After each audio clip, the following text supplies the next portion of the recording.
What's going on, guys? It's Deadmonk here. Today we're going to be talking about the Call of Duty Vanguard Zombies' new map that's going to be released tomorrow at the time of recording this video, and it looks like we're going to get a remastered version of a classic map from Call of Duty World at War, and this goes by the name of Numa. Now, Numa was a swamp-based map set in a rather large swamp area, and there was different islands with different huts on them. I'm just going to show you guys this rather interesting 20-second long trailer, and I want to know what you guys thought of this in the comments. And without further ado, let's get to this.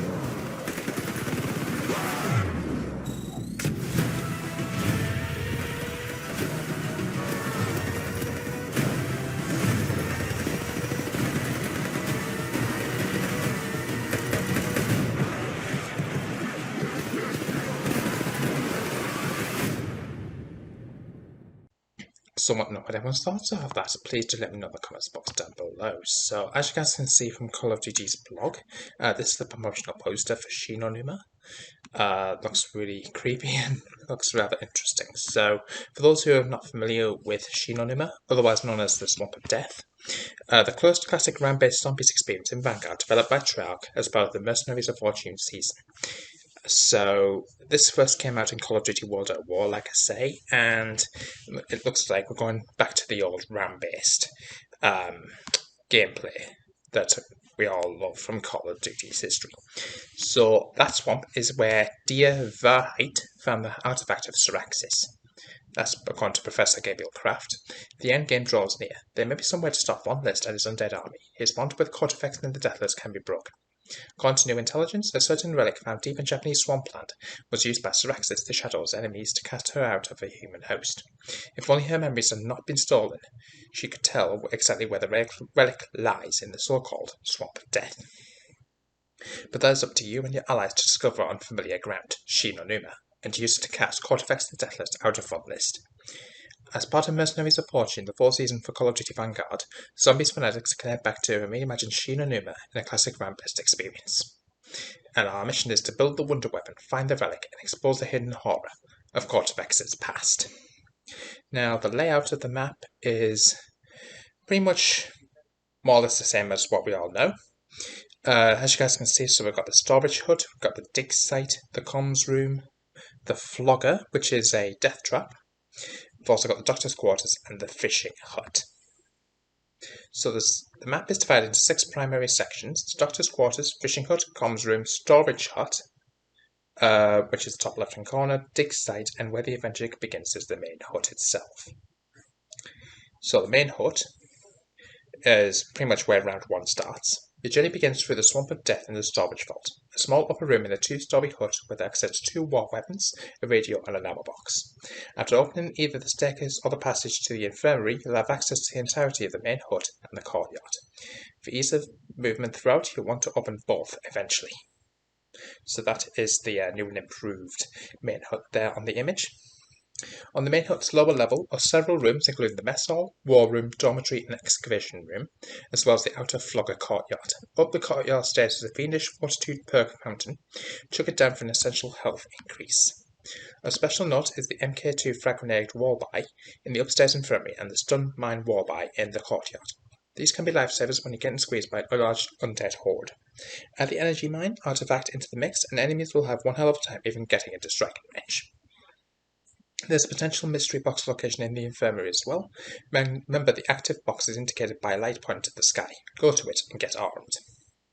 From this point on, there are various gates on the lower level and in the courtyard that lead to 4 of the map's main sites. One of them, being the doctor's quarters, is accessed by opening the labelled gate in the main hut's lower southwest corner. So the lower courtyard, the doctor's quarters, I should say, a large swamp area separates the main hut from the doctor's quarters, featuring 2 islets along the way, the larger of which houses a monolith that may just hold the key to unlock Syraxis' memories. In front of the doctor's quarters is a power generator for the zipline. Turn it on and a platform will descend from the main hut, knocking over any zombies in its path. Pay 500 essence to ride it back up to the main hut again. Open the door to access the doctor's quarters. Here Here, as in all the exterior huts, you'll find a randomized perk fountain, a possible mystery box location, and a trap switch. It costs 1,000 essence to activate the switch, which causes electricity to zap anyone entering or exiting the hut's main entrance, including friendly operators, so use with caution. The fishing hut. Accessed by the main hut's outer gate, the fishing hut features some incredibly useful tools to use in your journey for the relic. First, once you open the gate that leads towards the hut, the incredible flocker trap becomes available for use. Activated by a switch on either side of the gate for 750 essence, the flocker smashes all who foolishly attempt to traverse its path, living or undead. Be sure you're on the side you want to be when it starts up. On the way to the fishing hut is the Tome of Rituals, I think it's pronounced. Exchange sacrificial hearts awarded every 3 rounds for improvements to your equipped artifact. This is vital for staying alive in later rounds. Within the fishing hut, you'll find another perk fountain, electric trap, a mystery box location, and a crafting table. The comms room. Outside the main hut's northeast lies a narrow wooden pathway leading to the comms room. There is a bit of more room to maneuver in this larger hut with a perk fountain and wall by just past the front entrance. There's another mystery box location and electrical trap here as well. An altar of covenants is located along the path that leads to the comm room. Spend sacrificial hearts here as well as to gain powerful passive abilities, and make sure to check back regularly, as the selection rotates throughout the rounds. If you've already got 3 covenants, there's always a possibility that a higher tier version will be available next time you stop by. To the left of the comms room hut is a shack with a barred entrance to the dig site. Spend some essence to clear the debris and move on. Now, next up, we've got the storage hut. Now, for some reason, I'm getting Making vibes. If I've ever played Making for Call of Duty World at War, I think that's pretty much more or less what it's based on. Like the swampland leading to the comm room, the terrain near the northwestern storage hut also offers a route to the northernmost dig site. 2 paths lead from the main hut to the storage hut. One is dry and the other is flooded. The hut is tiny, so be prepared to get in and out fast or to activate the electric door trap and defend your position if needed. Inside is a perk fountain, a mystery box location, and a very interesting weapon lying on a workbench beneath a blueprint titled the Wunderwaffe DG2. If only there was a way to get it functioning again, but we'll have to wait and see when this map eventually does drop. Now, this is probably one of the areas I don't think was in Call of Duty World at War. It could have well have been, but I'll have to go back and do some further checks, I suppose. The dig site. This is where the initial objective points towards, accessible only via the comms room and storage hut pathways. This large outside area is composed of a central ditch surrounded by an elevated pathway. On this pathway is a crafting table and the coveted pack-a-punch machine. The open space here makes a great spot to take on a large zombie horde. Just keep in mind the several entry points into the area, including the eastern cliffside walkway. Evade their attacks, bunch them up and into a nice long train, and then activate a trap or turn and start blasting. So the general strategies for this map. So SHI and Numa can get hat-trick considering its confined huts and swampy terrain. Here's how to improve your squad's survival chances. Number 1, in addition to spending your sacrificial hearts at the Altar of Covenants and Tome of Rituals, make sure to spend salvage at crafting tables. Upgrading and repairing armor is invaluable to survival, not to mention all the lethal, tactical, and sport items you can forge as well. Watch that salvage count and spend it on crafting as often as possible. In later rounds, you'll also start running up against special enemies like the dreaded Boomschreier and other survivors not yet known. For the Boomschreier, remember that the screaming monstrosities will run straight at operators and detonate, causing damage. Listen for their yell and eliminate them before they get into range.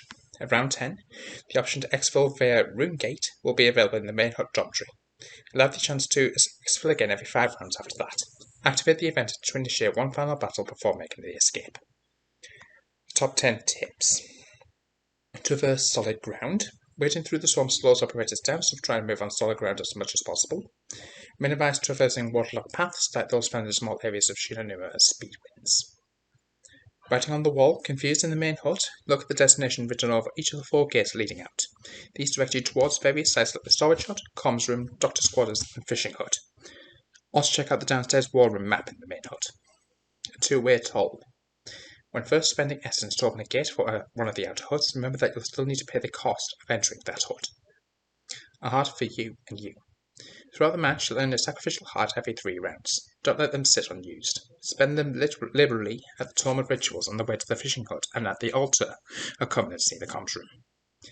Time to cool off. As tempting as it is to sap and flog every undead life in sight, note that the flogger and various electric traps require a cooldown period before you can use them again.